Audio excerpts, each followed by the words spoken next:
Green Gables by Lucy Maud Montgomery. Chapter 27. Vanity and Vexation of Spirit. Marilla, walking home one late April evening from an aid meeting, realized that the winter was over and gone, with the thrill of delight that spring never fails to bring to the oldest and saddest, as well as to the youngest and merriest. Marilla was not given to subjective analysis of her thoughts and feelings. She probably imagined that she was thinking about the aids in their missionary box and the new carpet for the vestry room, but under these reflections was a harmonious consciousness of red fields smoking into pale purply mists in the declining sun, of long, sharp-pointed fir shadows falling over the meadow beyond the brook, of still, crimson-budded maples around a mirror-like wood pool, of awakening in the world and a stir of hidden pulses under the gray sod. The spring was abroad in the land, and Marilla's sober middle-aged step was lighter and swifter because of its deep, primal gladness.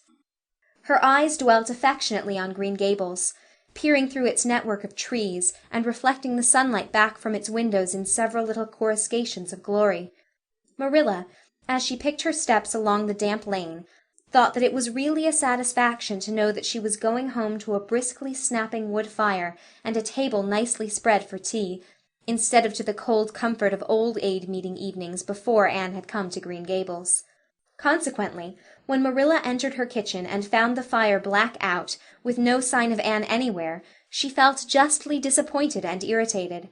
She had told Anne to be sure and have tea ready at 5 o'clock, but now she must hurry to take off her second-best dress and prepare the meal herself against Matthew's return from plowing. "I'll settle Miss Anne when she comes home," said Marilla grimly, as she shaved up kindlings with a carving knife and with more vim than was strictly necessary. Matthew had come in and was waiting patiently for his tea in his corner. "She's gadding off somewhere with Diana, writing stories or practicing dialogues or some such tomfoolery, and never thinking once about the time or her duties. She's just got to be pulled up short and sudden on this sort of thing. I don't care if Mrs. Allan does say she's the brightest and sweetest child she ever knew. She may be bright and sweet enough, but her head is full of nonsense, and there's never any knowing what shape it'll break out in next. Just as soon as she grows out of one freak she takes up with another. But there, here I am saying the very thing I was so riled with Rachel Lynde for saying at the aid today. I was real glad when Mrs. Allan spoke up for Anne, for if she hadn't I know I'd have had to say something too sharp to Rachel before everybody. Anne's got plenty of faults, goodness knows, and far be it from me to deny it. But I'm bringing her up and not Rachel Lynde, who'd pick faults in the angel Gabriel himself if he lived in Avonlea. Just the same, Anne has no business to leave the house like this when I told her she was to stay home this afternoon and look after things. I must say, with all her faults, I never found her disobedient or untrustworthy before, and I'm real sorry to find her so now."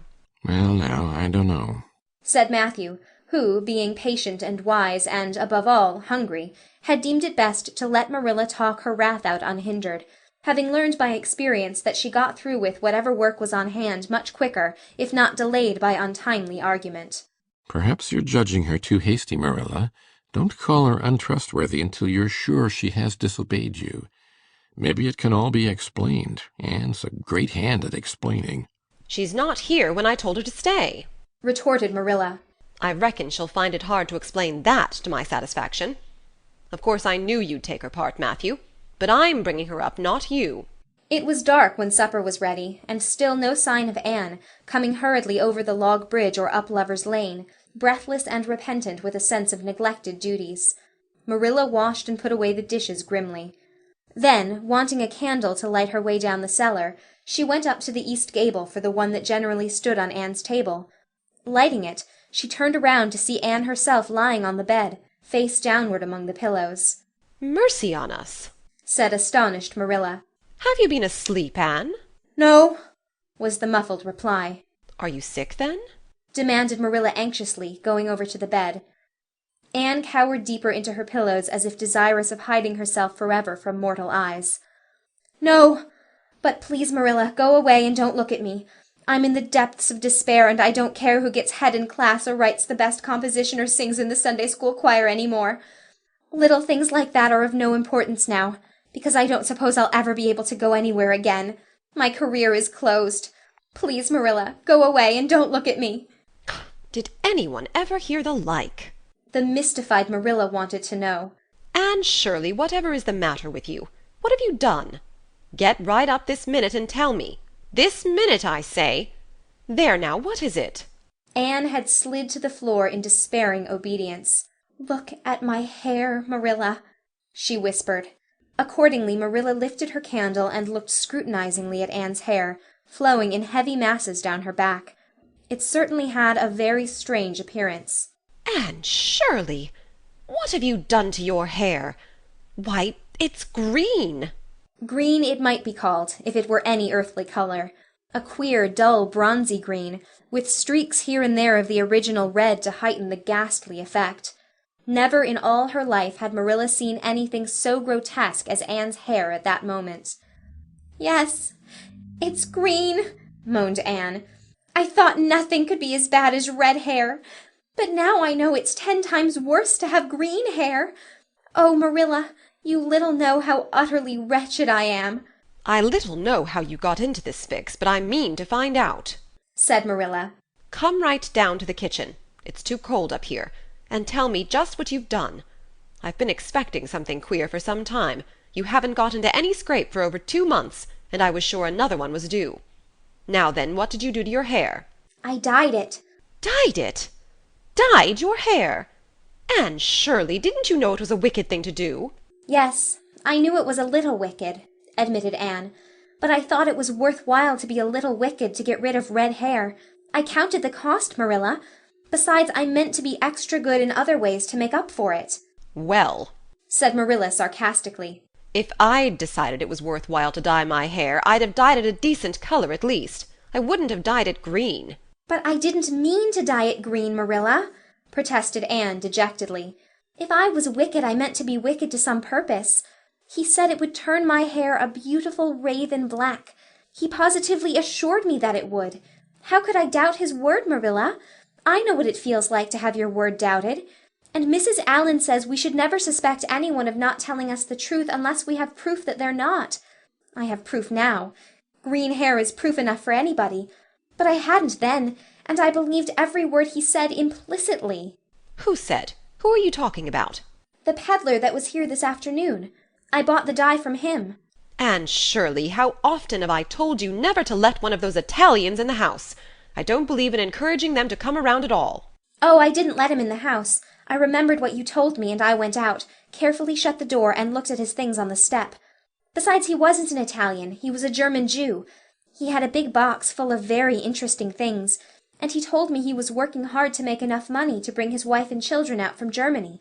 He spoke so feelingly about them that it touched my heart. I wanted to buy something from him to help him in such a worthy object. Then all at once I saw the bottle of hair dye. The peddler said it was warranted to dye any hair a beautiful raven black and wouldn't wash off.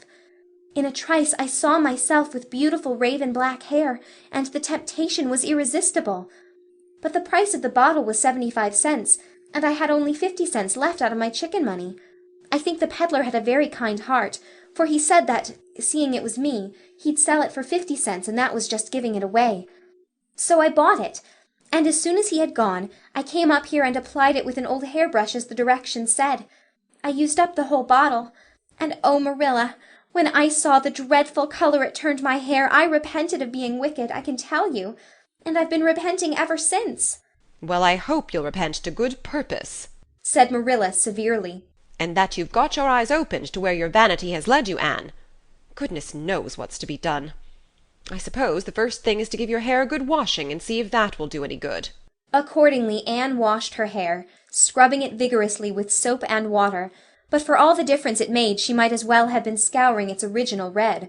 The peddler had certainly spoken the truth when he declared that the dye wouldn't wash off, however his veracity might be impeached in other respects.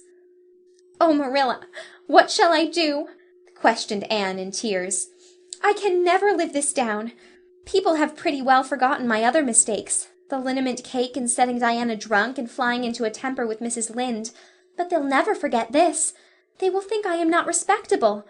Oh, Marilla, what a tangled web we weave when first we practice to deceive. That is poetry, but it is true. And oh, how Josie Pye will laugh! I cannot face Josie Pye. I am the unhappiest girl in Prince Edward Island."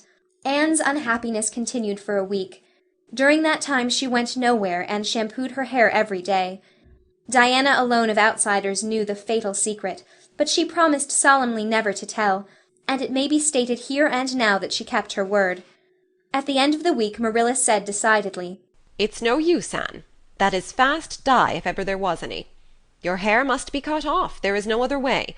You can't go out with it looking like that." Anne's lips quivered, but she realized the bitter truth of Marilla's remarks. With a dismal sigh she went for the scissors. "Please cut it off at once, Marilla, and have it over. Oh, I feel that my heart is broken. This is such an unromantic affliction. The girls in books lose their hair in fevers or sell it to get money for some good deed, and I'm sure I wouldn't mind losing my hair in some such fashion half so much. But there is nothing comforting in having your hair cut off because you've dyed it a dreadful color, is there? I'm going to weep all the time you're cutting it off, if it won't interfere. It seems such a tragic thing." Anne wept then, but later on, when she went upstairs and looked in the glass, she was calm with despair. Marilla had done her work thoroughly, and it had been necessary to shingle the hair as closely as possible. The result was not becoming, to state the case as mildly as may be. Anne promptly turned her glass to the wall. "I'll never, never look at myself again until my hair grows," she exclaimed passionately. Then she suddenly righted the glass. "Yes, I will too. I do penance for being wicked that way. I'll look at myself every time I come to my room and see how ugly I am, and I won't try to imagine it away either. I never thought I was vain about my hair, of all things, but now I know I was, in spite of its being red, because it was so long and thick and curly. I expect something will happen to my nose next." Anne's clipped head made a sensation in school on the following Monday, but to her relief nobody guessed the real reason for it, not even Josie Pye, who, however, did not fail to inform Anne that she looked like a perfect scarecrow. "I didn't say anything when Josie said that to me," Anne confided that evening to Marilla, who was lying on the sofa after one of her headaches, "because I thought it was part of my punishment and I ought to bear it patiently. It's hard to be told you look like a scarecrow, and I wanted to say something back. But I didn't. I just swept her one scornful look and then I forgave her. It makes you feel very virtuous when you forgive people, doesn't it? I mean to devote all my energies to being good after this, and I shall never try to be beautiful again. Of course it's better to be good. I know it is, but it's sometimes so hard to believe a thing even when you know it. I do really want to be good, Marilla, like you and Mrs. Allan and Miss Stacy, and grow up to be a credit to you. Diana says when my hair begins to grow, to tie a black velvet ribbon around my head with a bow at one side. She says she thinks it will be very becoming. I will call it a snood. That sounds so romantic. But am I talking too much, Marilla? Does it hurt your head? My head is better now. It was terrible bad this afternoon, though. These headaches of mine are getting worse and worse. I'll have to see a doctor about them. As for your chatter, I don't know that I mind it. I've got so used to it." Which was Marilla's way of saying that she liked to hear it. End of chapter 27.